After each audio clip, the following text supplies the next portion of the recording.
கணனி ரீதியான குற்றங்கள் அதிகமாக இடம்பெற்று வருகின்றன. பண மோசடி செய்கிறார்கள் அல்லது தனிப்பட்ட தரவுகளை களவாடுகிறார்கள். இப்படியான நிகழ்வுகளும் இடம்பெற்று கொண்டு தான் இருக்கின்றன. இப்படியான சந்தர்ப்பங்களில் அந்த பாதிக்கப்படுகின்றவர் எப்படியான சட்ட நடவடிக்கைகளை மேற்கொள்ள முடியும்? ஒரு சிலருக்கு இது தொடர்பான தெளிவுகள் இல்லாமல் இருக்கலாம். அது தொடர்பில் நாம் பேசலாம். கணனி தொடர்பான குற்றங்கள் இப்போ உதாரணமாக ஏஐ சம்மந்தப்பட்ட விஷயங்கள் எல்லாமே வந்து ஒரு எக்ஸ்ட்ரீமாக போய்கொண்டு இருக்குது. உதாரணம் அதில் நல்ல விஷயங்களும் இருக்குது, கெட்ட விஷயங்களும் இருக்குது. அதை நாங்கள் நல்லதுக்கு பயன்படுத்த நல்லதாக போவோம், கெட்டதுக்கு பயன்படுத்த தீமையாக முடிஞ்சும். இப்போ இதில் கம்ப்யூட்டர் கிரைம் ஆக்ட்னு சொல்லப்பட்ட ஆக்ட் இருக்குது, எங்களுக்கு செய்யப்பட்டிருக்கு. அதே போல் ஆன்லைன் சேஃப்டி ஆக்ட்னு சொல்லப்பட்ட விஷயங்கள் இருக்குது. அதே போல் பீனல் கோட் சம்மந்தமான விஷயங்கள் எல்லாமே சொல்லப்பட்டிருக்கு. இப்போ ஒருவர் வந்து கணனிகள் சம்மந்தமாக ஏதேனும் குற்றங்களை செய்வாராக இருந்தால், அதே போல் ஆன்லைனில் ஏதான அவதூறாக மோசடியாக செய்வாராக இருந்தால் உடனடியாக அதற்கு தனியான யூனிட் ஒன்று திறந்திருக்கிறாங்க சிஐடியில் ஆன்லைன் சம்மந்தப்பட்ட. அதில் முறைப்பாடு செஞ்சு அந்த முதலாவதாக அதே போல் அந்த போஸ்ட்டை இல்லாமக்கிறதுக்கான ஏற்பாடுகளை செய்யலாம்.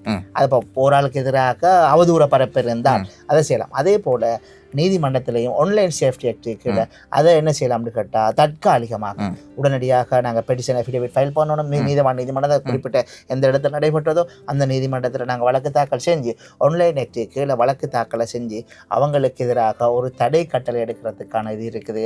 அவங்க இதற்கு மேலதிகமாக பேசாமல் இருப்பதற்கு, இதற்கு மேலதிகமாக அவதூறாகவோ உங்களை பற்றி வீடியோக்குள்ளேயோ சோசியல் மீடியா போடாமல் இருக்கிறதுக்கான தடை உத்தரவை பெற்றதுக்கான உரிமையும் இருக்குது. அதே போல் டிஃபமேஷன் கேஸ் ஃபைல் பண்ணுறதுக்கான அதிகாரம் இருக்குது. டிஃபமேஷன் கேஸ் சொல்லும்போது மாவட்ட நீதிமன்றத்தில் அந்த அவருக்கு எதிராக என்ன பொய்யாக பரப்புனார், பொய்யாக செஞ்சாருன்னு சொல்லப்பட்ட விஷயங்களும் இருக்குது. உதாரணம் குற்றம் ஒன்று நடக்குது அல்லது என்ன சரி எங்களோட ஃபோட்டோ போடுறாங்க சோசியல் மீடியாவில் பொய்யா இது செய்கிறாங்க. அப்போ அந்த டைமில் என்ன செய்யலாம்னு கேட்டால் அது குற்றவியலுக்கு வருமாக இருந்தால் நாங்கள் சிஐடி அது குற்றவியல் திணைக்களத்தில் நாங்கள் என்ன செய்யலாம், முறைப்பாடு செய்யலாம். அதே போல் இது சிவில் சம்பந்தமாக டிஃபமேஷன் சம்பந்தமாக எங்களுக்கு முறைப்பாடும் செஞ்சு அதிலிருந்து நஷ்டஈடுகள் பெற்றுக்கொள்வதற்கான சந்தர்ப்பங்களும் எங்களுக்கு இருக்குது. இந்த ரெண்டு வகையிலையும் இதை தடுக்கிறதுக்கான இது இருக்குது.